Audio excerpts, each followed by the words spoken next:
Bem-vindo de volta. Hoje estamos recebendo George Beebe, ex-diretor da CIA para análise da Rússia e atualmente diretor de grande estratégia no Quincy Institute for Responsible Statecraft.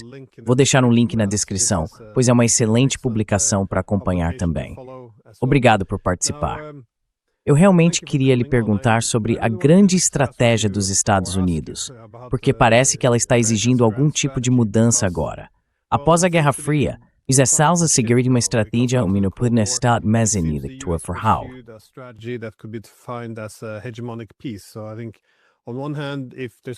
Então eu acho que, por um lado, se houver apenas um centro de poder, não haveria rivalidade entre grandes potências. Isso essencialmente mitigaria a anarquia internacional, já que nenhum Estado, ou mesmo grupo de Estados, poderia aspirar a rivalizar com os Estados Unidos. Mas também acredito que havia suposição de que se os Estados Unidos tivessem primazia global, esperava-se que elevassem o papel dos valores da democracia liberal, o que muitos então esperavam que transformasse fundamentalmente o sistema internacional.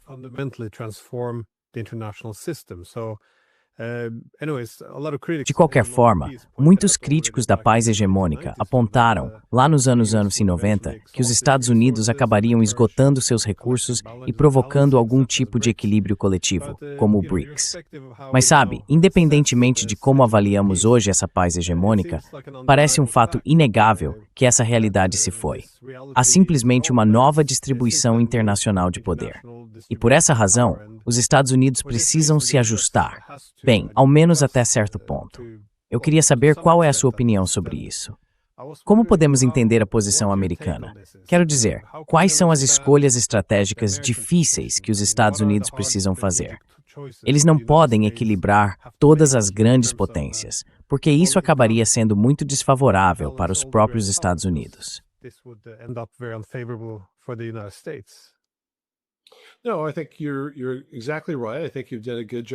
Não, acho que você está absolutamente certo. Acho que você fez um bom trabalho ao descrever aquela velha ordem durante o período pós-Guerra Fria, aquele momento unipolar. Era inevitável que fosse temporário. A questão era, quanto tempo duraria? E acredito que os Estados Unidos, durante aquele período, assumiram alguns objetivos no mundo, algumas ambições que iam muito além de suas capacidades. Não apenas aspirávamos àquela paz hegemônica, mas também acreditávamos que nossa segurança e a ordem mundial dependiam da transformação interna de outros países, da liberalização, de uma transição do autoritarismo, do regime comunista para uma governança liberal ao estilo ocidental, e que os Estados Unidos poderiam facilitar isso.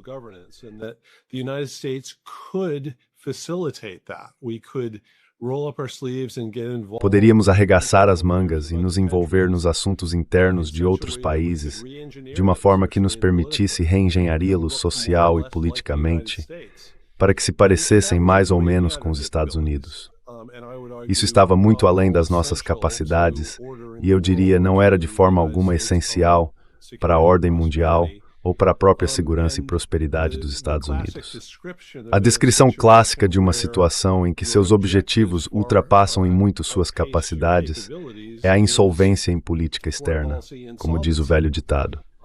O comentarista americano Walter Lippmann certa vez colocou dessa forma, e acho que isso descreve bem a situação em que nos encontramos nos últimos anos. Estamos em insolvência estratégica. Tentamos fazer coisas no mundo que estavam além da nossa capacidade e não muito alinhadas com nossos próprios interesses nacionais. Portanto, agora estamos em um processo de correção.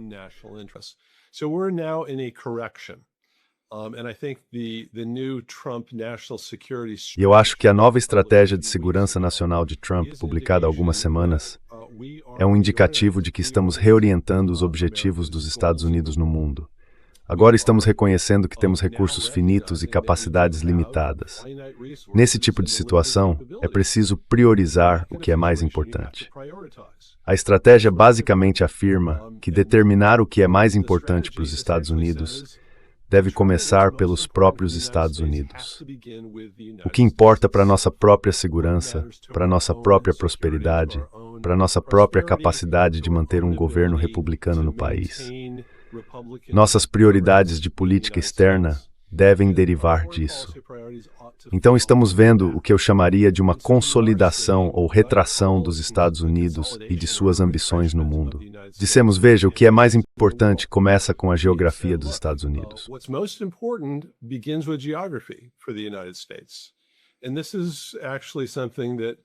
E isso é, na verdade, algo que ao longo da história, todas as grandes potências consideraram quase axiomático.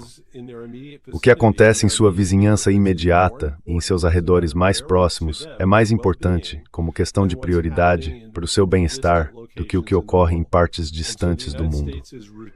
Portanto, os Estados Unidos estão retornando a algo que os pais fundadores da América teriam considerado completamente inquestionável. O que acontece no hemisfério ocidental, em nossa vizinhança imediata, é o mais importante para os Estados Unidos. A partir daí podemos perguntar, certo, além dessa vizinhança imediata, o que mais importa? E eu acho que a próxima coisa mais importante listada na Estratégia de Segurança Nacional é a China.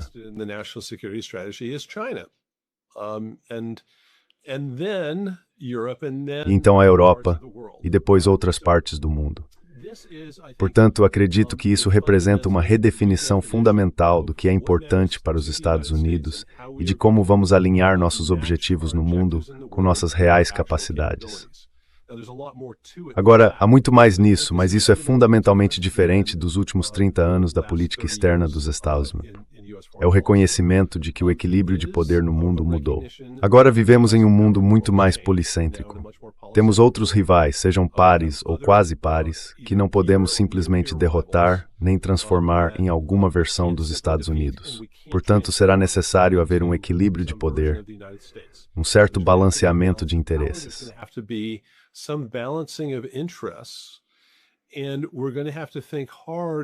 E teremos que refletir profundamente sobre como definimos nossos objetivos e como acumulamos poder e influência suficientes para que possamos alcançar acordos e entendimentos com outras grandes potências que protejam nossos próprios interesses, mas que também não ultrapassem as linhas vermelhas dessas outras grandes potências. O que seria uma fórmula para um conflito entre grandes potências? Algo que, acredito, seria desastroso para todos os envolvidos. Portanto, esta é uma verdadeira transição para os Estados Unidos.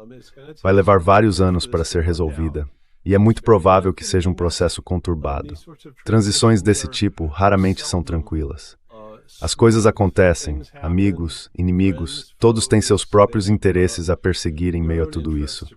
Assim, o desafio será administrar essa transição de uma forma que não saia do controle.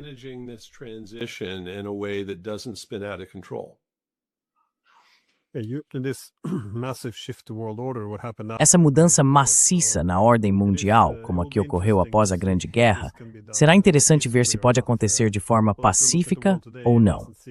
Ao olharmos para o mundo hoje, ele não parece muito pacífico. Mas, com frequência, as críticas aos Estados Unidos na Europa parecem se organizar em torno da ideia de que apenas as intenções da América mudaram, de que talvez Trump não se importe tanto com a democracia. Em vez de focar nas capacidades dos Estados Unidos de continuar a mesma estratégia de antes. Mas como você vê a Europa se ajustando a esse novo mundo? Porque há muito pouca discussão sobre como o próprio mundo está mudando. Com toda a justiça, Trump tem a tendência de tirar todo o oxigênio da sala, então todos os olhares estão sempre voltados para ele. Acho que muitas vezes não se reconhece a mudança mais ampla na distribuição internacional de poder que está forçando algumas dessas transformações. Então, como você vê a Europa se ajustando?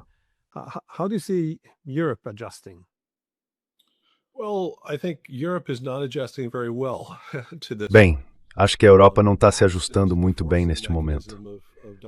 Na ausência do mecanismo de pressão representado por Donald J. Trump, acredito que os europeus ainda estariam com a cabeça enfiada na areia, fingindo que tudo pode continuar como tem sido nos últimos 30 anos, em que basicamente terceirizam sua segurança para os Estados Unidos, concentram-se na prosperidade econômica e buscam as ambições da União Europeia.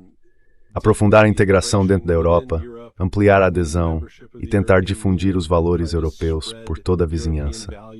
Mas essa abordagem é anacrônica.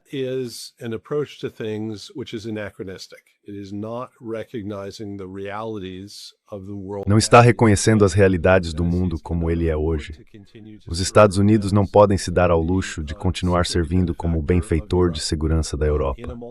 Em uma ordem multipolar, os Estados Unidos precisam de parceiros e aliados que atuem como multiplicadores de força, que acrescentem as suas capacidades na tentativa de contrabalançar outros centros de poder no mundo.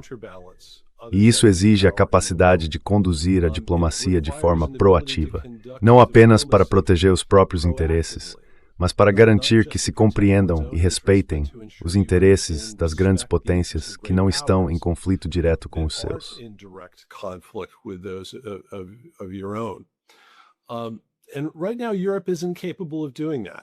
E neste momento, a Europa é incapaz de fazer isso.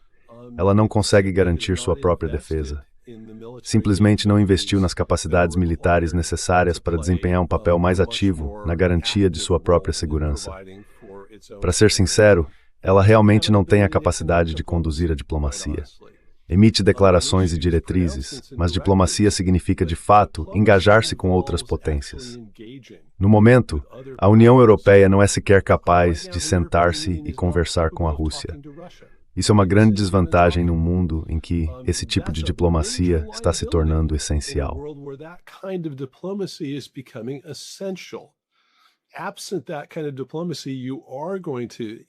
Na ausência desse tipo de diplomacia, você estará cada vez mais sujeito a conflitos entre grandes potências. Em um mundo em que os Estados Unidos precisam se preocupar em contrabalançar a China e a Rússia, a Europa precisa desempenhar um papel nisso. Ela precisa se tornar um dos polos em uma ordem multipolar emergente. Isso seria, na verdade, um ativo estratégico para os Estados Unidos, ter parceiros na Europa capazes de exercer esse papel. No momento, a Europa é um peso morto. Ela arrasta os Estados Unidos para baixo, não apenas em termos de gastos e responsabilidades militares, mas é, na verdade, um passivo líquido em nossa capacidade de dialogar e interagir com a Rússia e de contrabalançar a China.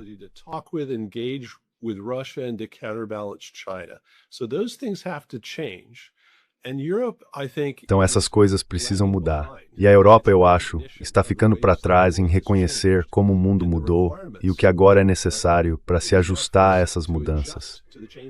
Agora o Trump está, acredito eu, tentando pressionar a Europa a fazer os tipos de mudanças que os Estados Unidos consideram necessárias. Parte disso é aumentar os gastos militares e fortalecer as próprias capacidades militares da Europa.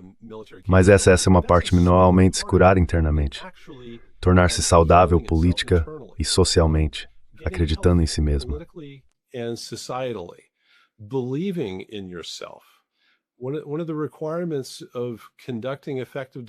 Um dos requisitos para conduzir uma diplomacia eficaz é a autoconfiança, a capacidade de entender onde estão seus próprios interesses, saber onde é possível ceder e ter confiança suficiente para se sentir seguro ao fazer concessões naquilo em que é possível, ao mesmo tempo em que se mantém firme naquilo que é necessário defender. No momento, a Europa não consegue fazer nenhuma dessas coisas. Ela não consegue defender seus próprios interesses e está tão temerosa da Rússia, de sua própria sombra, eu diria, que não consegue realmente ceder nas questões em que deveria ser capaz de fazê-lo, e nas quais o compromisso é necessário.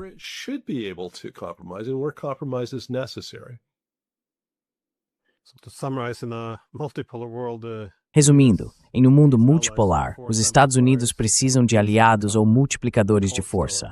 Os europeus se tornaram um custo ou um passivo, e os fracos não conseguem se defender, nem mesmo fazer diplomacia. É mais ou menos isso que define as posições concorrentes deles em relação à Ucrânia. Porque, novamente, na Europa, a retórica sobre os Estados e a Ucrânia é muito cheia de frases de efeito como "estamos com a Ucrânia" ou "os americanos não estão com a Ucrânia". Ninguém realmente questiona o que significa estar com a Ucrânia, o que isso deveria ser ou o que deveria alcançar. Você já discutiu todo o conceito de insolvência estratégica, mas essa é a principal linha divisória, na sua visão, em termos de por que os europeus e os americanos não se entendem. Quero dizer, um mal-entendido, por assim dizer.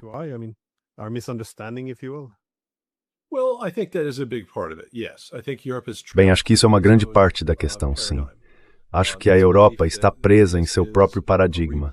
A crença de que isso é uma repetição da Segunda Guerra Mundial, da Alemanha nazista e de sua agressão expansionista. E a crença de que esse expansionismo precisa ser combatido pela força, ou continuará. E isso, por sua vez, é uma concepção do que é a guerra na Ucrânia, que na prática impede qualquer compromisso. Você não faz concessões à Alemanha nazista. Isso só encoraja mais agressão. Você não apazigua. Mas a implicação disso é que essa guerra só pode terminar com uma rendição incondicional, que o caminho a seguir é vencer, derrotar completamente a Rússia e ditar à Rússia os termos de um acordo.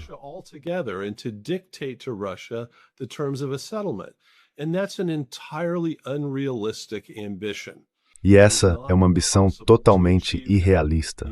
Não é possível alcançar isso. Os ucranianos já mostraram que não conseguem expulsar as forças russas do território ucraniano.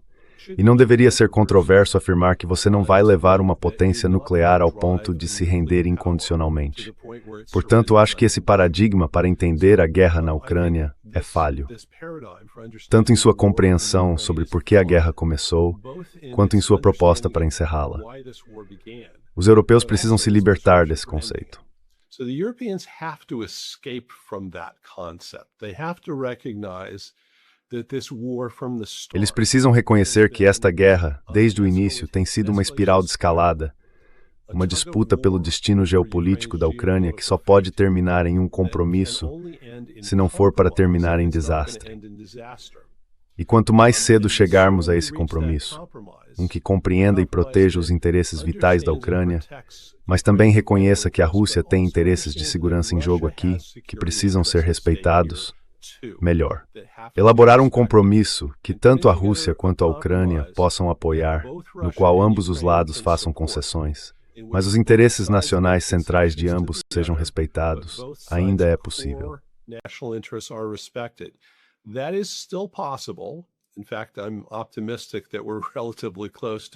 Na verdade, estou otimista de que estamos relativamente perto de encontrar esse tipo de compromisso. Isso não é prejudicial para a Europa. Na verdade, é vital para a segurança e a prosperidade futuras do continente. Alguns europeus entendem isso, mas longe de todos. Esse não é o modo de pensar predominante na Europa. Mas acredito que a Europa precisa compreender isso se quiser encontrar um caminho a seguir. Agora, há outras questões em jogo entre os Estados Unidos e a Europa, parte dela a ver com política.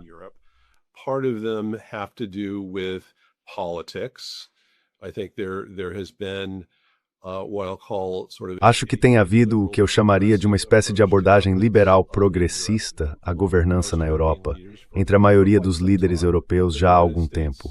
Uma abordagem que os Estados Unidos, sob a administração Trump, consideram autodestrutiva para a Europa.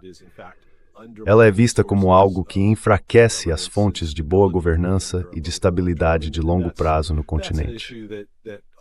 Esse também é um tema atualmente em jogo entre Washington e várias capitais europeias. Há questões relacionadas ao comércio, à liberdade na internet, à liberdade de expressão. São assuntos complexos, e os Estados Unidos têm interesse neles.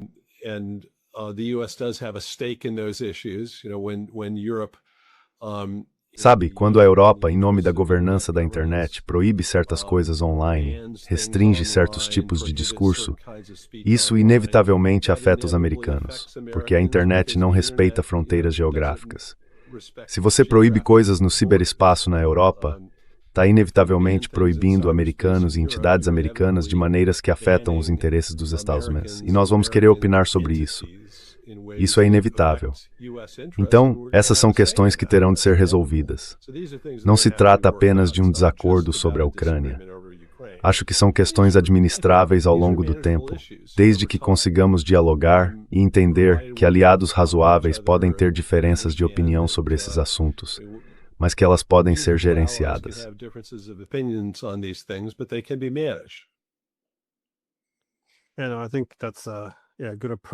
Sim, acho que essa é uma boa abordagem a adotar. Bem, eu sei que você é ex-diretor de análise da Rússia na CIA, mas ainda assim, sugerir que esta guerra não se trata simplesmente de os europeus ajudarem a Ucrânia a lutar contra um invasor maligno, novamente, uma espécie de encenação da Segunda Guerra Mundial. Quero dizer, Isso já é o suficiente para alguém ser rotulado de apologista de Putin na Europa hoje em dia. Então, não há muito espaço para tentar navegar por esses tempos difíceis.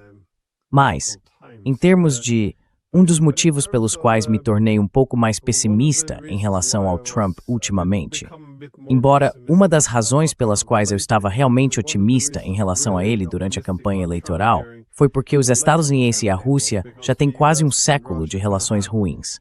Mas se olharmos com mais distância, não necessariamente precisa continuar assim.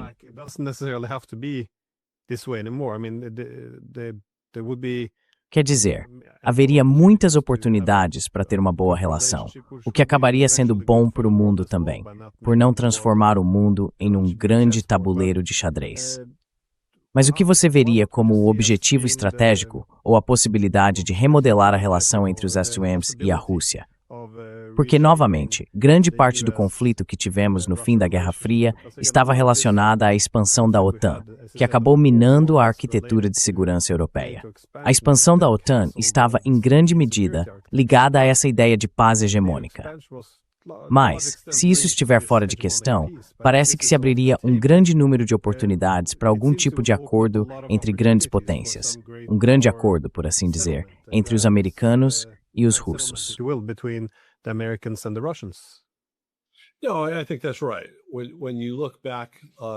Não, acho que isso está certo.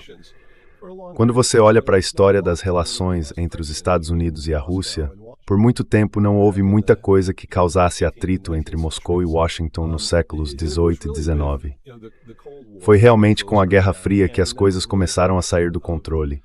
E isso se deveu em grande parte a uma mudança de regime em Moscou que trouxe um componente ideológico para a relação. Depois veio o legado da Segunda Guerra Mundial e tudo que levou à Guerra Fria. E isso já deveria ter acabado há muito tempo.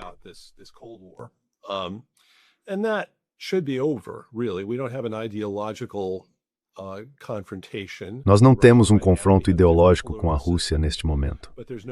Temos sistemas políticos diferentes, mas não há razão para que não possam coexistir pacificamente, desde que cada lado se abstenha de tentar transformar a política interna do outro. Meu palpite é que essa fase chegou ao fim para ambos os países. Ainda haverá áreas de competição entre nós, certamente, mas não acho que elas superem os incentivos estratégicos que tanto os Estados Unidos quanto a Rússia têm para normalizar sua relação.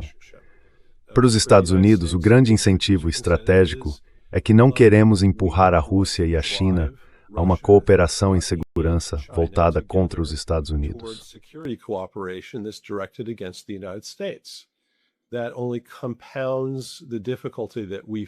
Isso só agrava a dificuldade que enfrentamos para alcançar um equilíbrio estável de poder com a China e impedir que a China explore vulnerabilidades dos Estados Unidos de maneiras muito prejudiciais à segurança e à prosperidade americanas.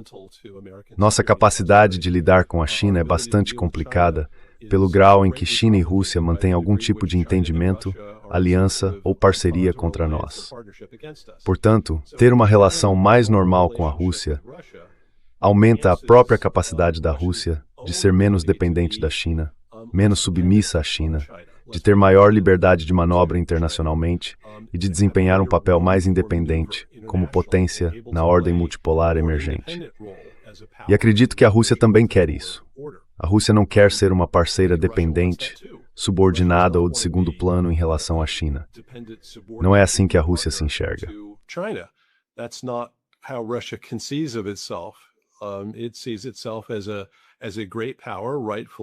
Ela se vê como uma grande potência, com razão, uma que encara tanto o Oriente quanto o Ocidente, como aquela águia de duas cabeças no emblema do Estado russo. Para enfrentar o Oriente e o Ocidente e ter espaço geopolítico para manobrar, a Rússia precisa ter algum tipo de relacionamento com os Estados Unidos. Portanto, há grandes incentivos estratégicos para normalizar as relações entre os dois países. Agora, esse processo não vai acontecer da noite para o dia. Acho que há muito espaço para melhorar o relacionamento, mas também existem muitos obstáculos a superar. Há um nível profundo de desconfiança entre os países que não será reparado rapidamente. E muitos dos problemas que teremos de enfrentar são complexos e não podem ser resolvidos simplesmente por dois presidentes atuando mais ou menos em pequenos grupos.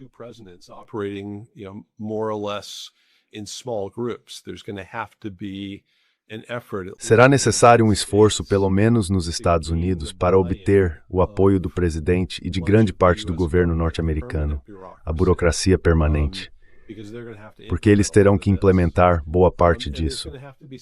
E também será preciso haver algumas mudanças de atitude nos Estados Unidos, uma compreensão por parte do povo americano, do Congresso e da mídia nacional sobre por que estamos tentando fazer isso, por que é importante e por que serve aos interesses dos Estados Unidos.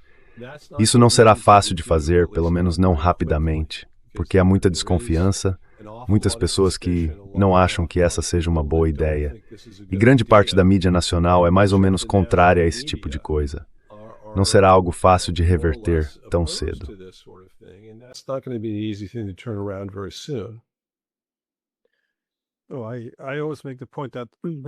Eu sempre ressalto que, nesse sentido, os russos são bastante pragmáticos. E acho que essa é uma das razões pelas quais eles mudaram de postura muito rapidamente e tentaram se reconciliar com os Estados Unidos agora também. Ou seja, eles querem um equilíbrio de dependência, querem diversificar seus vínculos. Você não quer ser excessivamente dependente em uma relação interdependente e assimétrica com um ator mais poderoso como a China. Portanto, o que se busca é algum grau de autonomia estratégica e, claro, parcerias diversificadas. Mas esse é o problema. Quando a Europa se corta da Rússia, ela se torna mais dependente da China. Quando exigimos que os indianos se afastem da Rússia, a Rússia se torna mais dependente da China. É muito estranho. Isso não parece servir aos nossos interesses no sentido de evitar que esses dois gigantes eurasianos se aproximem.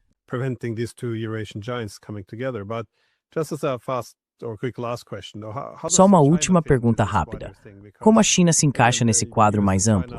Porque, novamente, os Estados Unidos e a China, embora sejam concorrentes, são obviamente os dois principais atores do sistema internacional, as duas maiores economias. Ainda assim, há a necessidade de encontrar algum tipo de estrutura para organizar tanto a cooperação quanto a competição. Sim, haverá competição por influência, e isso pode se tornar desagradável às vezes. Mas se a estratégia for simplesmente derrotar o oponente, isso não parece realista e pode acabar muito mal. Portanto, é preciso também administrar essa competição. Qual seria uma boa maneira de fazer isso? De organizar a relação de um modo que seja aceitável tanto para os Estados Unidos quanto, imagino, para a própria China.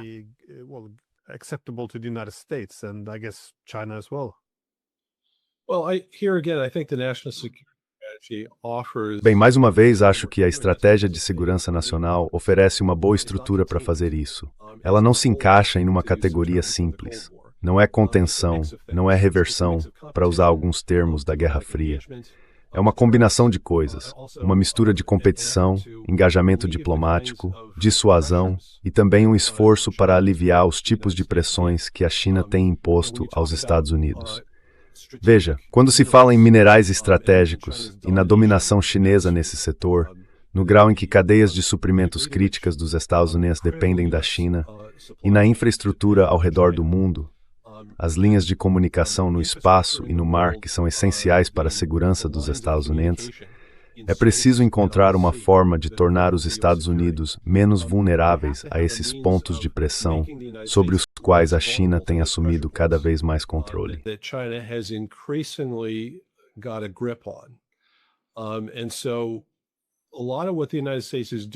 Então, muito do que os Estados Unidos estão fazendo agora, na minha opinião, é reduzir sua vulnerabilidade à pressão chinesa, aumentar sua capacidade de dissuadir a China, mas também buscar e tentar se engajar diplomaticamente para estabelecer alguns entendimentos sobre as regras do jogo, um entendimento sobre onde estão as linhas vermelhas para todos os países envolvidos, uma forma de administrar a competição para que ela não saia do controle e se transforme em confronto direto. E esse será um processo de longo prazo.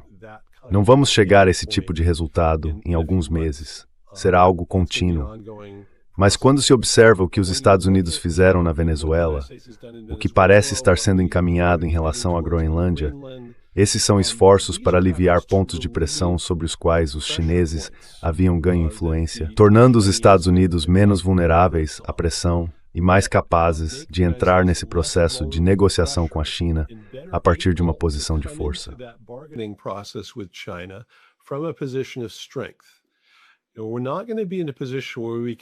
Não estaremos em uma posição em que possamos ditar à China os termos desse acordo, mas também não queremos entrar nele em grande desvantagem, com os chineses tendo, por assim dizer, suas botas em nossos pescoços, em questões como minerais estratégicos e espaço, coisas que são absolutamente essenciais para o funcionamento da economia americana do século XXI, para nossa segurança nacional e para nossas capacidades militares.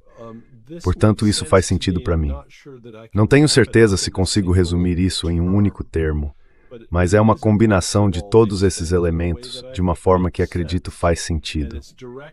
E não se trata de dominação mundial ou de derrotar a China, mas de encontrar um equilíbrio com o qual os Estados Unidos possam conviver, e a China também. Acho que é assim que as grandes potências encontraram algum tipo de ordem no passado, e acredito que é nessa direção que precisamos seguir hoje.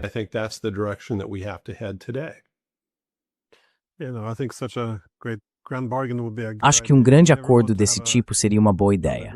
Você nunca quer que outra grande potência se sinta encurralada, achando que é tudo ou nada.